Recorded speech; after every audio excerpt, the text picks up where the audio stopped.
G'day everybody, it's well and truly time. I guess I did another video. It's not exactly something I do regularly, every week or every month or whatever. It's just whenever I get the inclination or the time to do one. Not that I've got a huge audience, but it's Boxing Day. I'm relaxing, having a beautiful aged barreled imperial salted caramel oatmeal stout, 11.2%. It's certainly got some kick. Beautiful flavour, just rich and chocolatey and caramelly sort of sweetness to it. Even smells beautiful.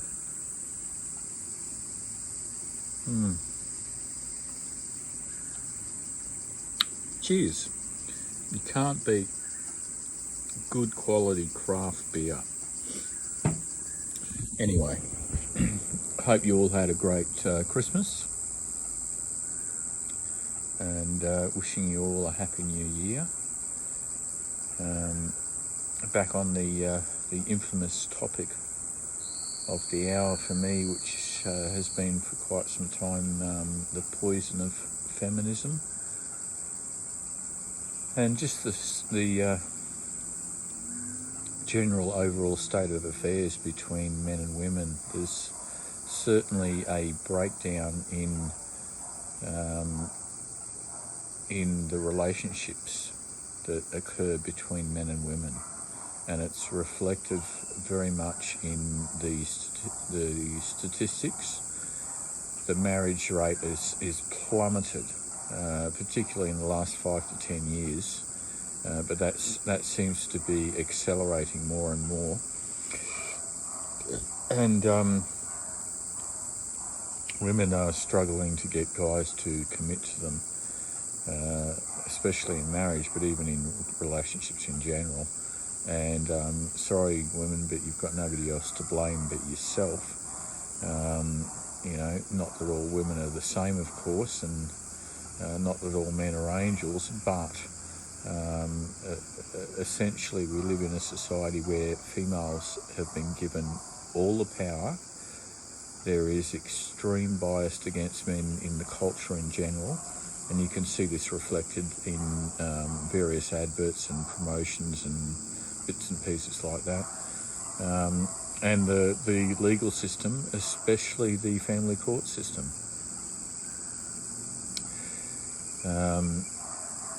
A lot of guys, especially younger guys, have opted out of the traditional ways and paths of society where you socially interact and you look for a girlfriend, and you're active in that sort of area. Not that doesn't have a biological pull on young men anymore, but essentially I'm sure a lot of them have looked at what's been going on in society and the culture in general, and they've known somebody. It might be their dad or their uncle or cousin or friend's family who has gone through a divorce rape situation where the court has basically automatically given custody of the children to the woman, who has most of them have this natural inclination to be vindictive against their former partners, and hence use children as a form of weapon to punish their former partners and inflict as much emotional pain on them as they can. And of course this is all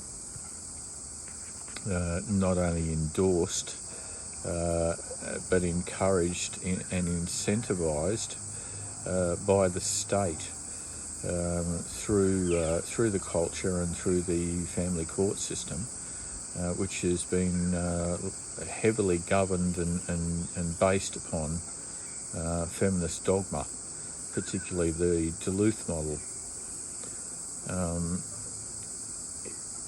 8 out of 10 people that kill themselves are men, and a large proportion of those from relationship breakdown, especially when there's children involved. And again, because the majority of cases, I think it's about 92% that I mentioned,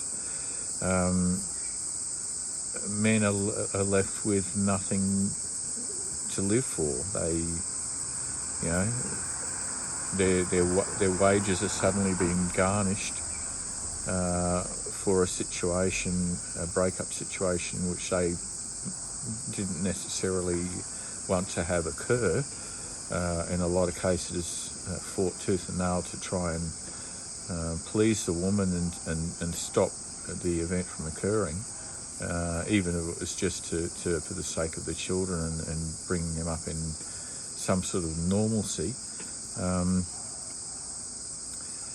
But yeah, society's a mess.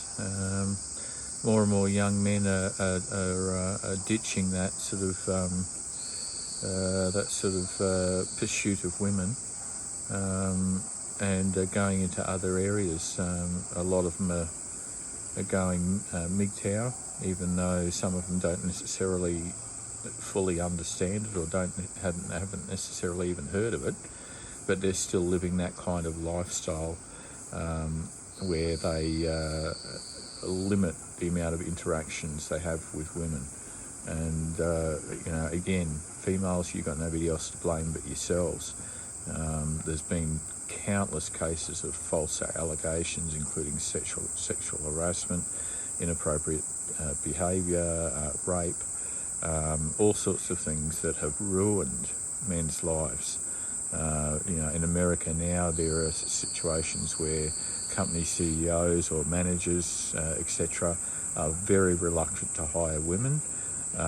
If they are with a woman, they will never have a meeting one-on-one, or at least with the door closed. They will have it with the door open, so that other staff in the next room can hear what's going on, or no, essentially no accusations can come out a week later saying, "Oh, he touched me," or he tried to rape me over the company desk, or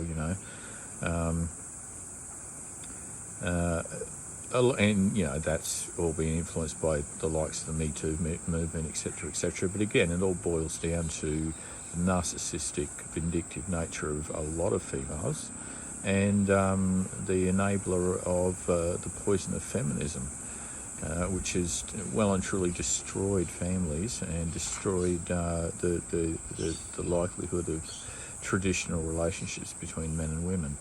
A lot of men now are very sceptical of getting involved with women.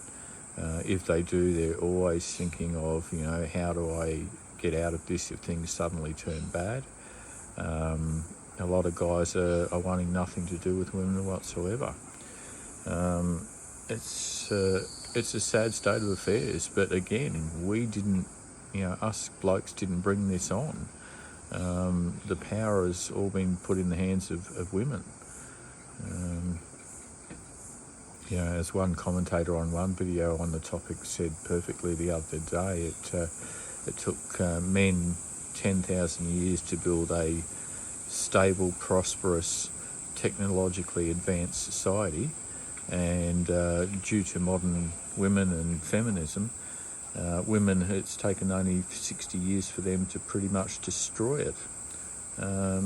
Sorry, but I think that's a fairly accurate reflection of the reality that we find ourselves living in. What more can I say? It's a crap situation, and men, you need to, if you're listening to this, and this is the first type of message of this kind you've come across, you need to be extremely careful. A lot of guys have been totally ruined, not just through the divorce process, but totally ruined by some female who's been upset for one reason or another and has suddenly decided to turn around and accuse the guy of harassment or stalking or rape or violence or domestic violence, and all of a sudden, as a guy, you don't have a leg to stand on. the legal system, the culture automatically takes the female's side, and a lot of females know this and are taking advantage of it. So, Happy New Year, if I can end it with such a statement. But, you've just got to get on with your life and do the best that you can, and try and avoid getting into strife, which really is easier said than done. I mean, again, not all women are like that, but if I hand you a bowl of M&Ms and tell you that 80% of them are poisoned, are you going to dip your hand in and take a big bite? I'm not, and neither are lots of other guys. See ya.